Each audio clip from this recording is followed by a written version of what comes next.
Hey, what's up? I'm Mark Terribellini, and in this video I'm going to be removing the drain from the tub here. So if you're doing this, you're going to need to go to the store and grab yourself a key, a tub key, and one of these ends, they're pretty standard size, but one of these ends should fit basically in the drain here.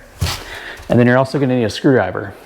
So what we're going to do is we're going to set it in to, there's like a cross pattern in the drain here. And we're going to set it so it fits in there nicely, and then we're going to put the screwdriver over across it and then basically loosen it from there and see if it'll come out. So we'll give it a shot. Just like that. Put the screwdriver in counterclockwise. You can get both hands on it, on both sides of it, the screwdriver. And give it a turn, and there it goes.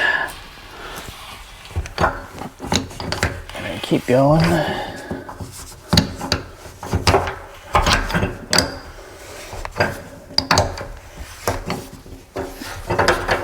Then you can do it by hand.